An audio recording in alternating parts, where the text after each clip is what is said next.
This is The Space Shot, episode 292 for March 2nd, 2018. Pioneering with Pioneer 10. I'm John Molnix. Today has been an awesome day, filled with podcasting and great conversations with people for The Space Shot and the Cosmosphere podcast. My conversation with Chris Woods, host of the STEM Everyday podcast, will be out tomorrow because I'm going to finish editing that episode as soon as I'm done recording today's.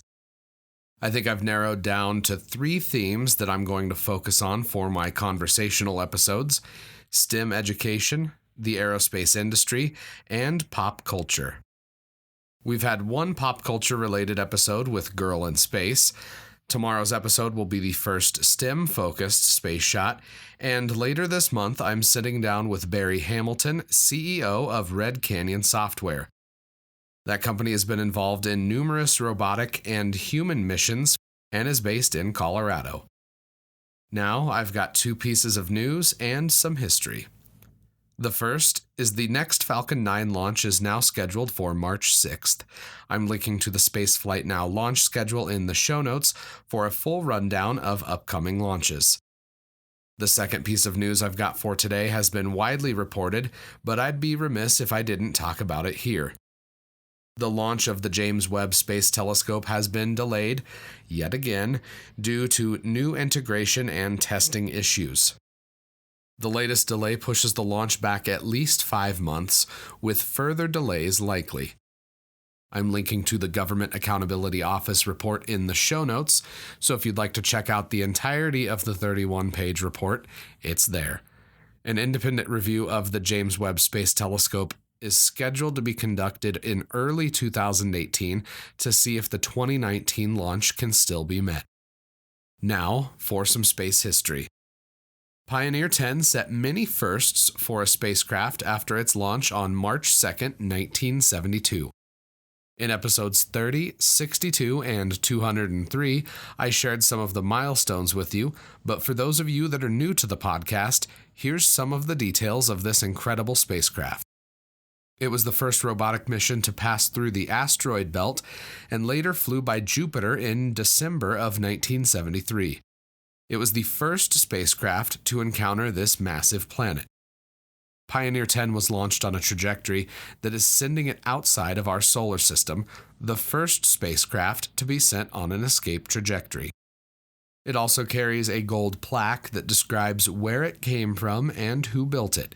It has simple figures representing humanoids and a pattern showing the relative position of our sun to pulsars and the center of our galaxy, as well as a simple map of our solar system.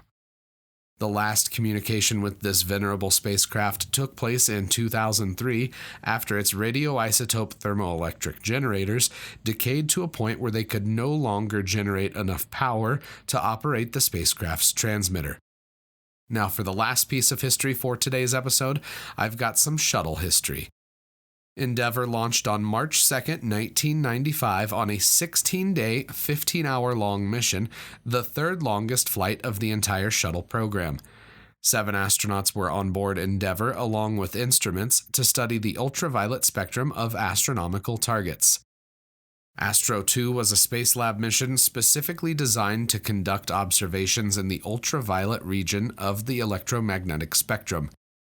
Astronauts selected from a list of different astronomical objects, which ranged, quote, from some inside the solar system to individual stars, nebula, supernova remnants, galaxies, and active extragalactic objects.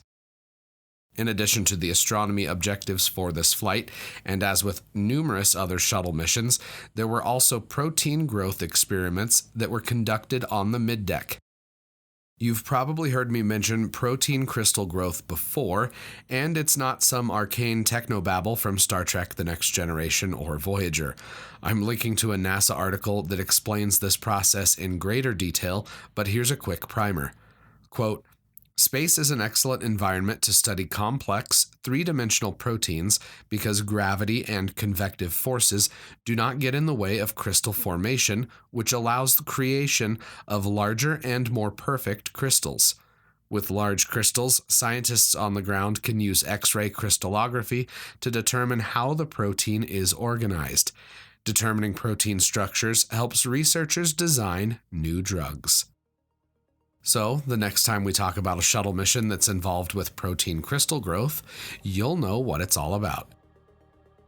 I'd be incredibly grateful if you could share the podcast with your friends, tag one of them, and let them know about your favorite episode. I'd also really appreciate it if you could venture into the Apple Podcasts app or your podcast app of choice and leave a review for The Space Shot.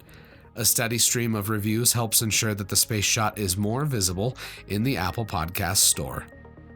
As always, the show notes have more information on today's episode. You can hit me up on Instagram and Twitter. Find me at John Molnix. I'm always up to chat.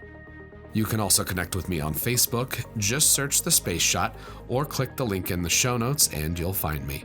Tomorrow, STEM every day.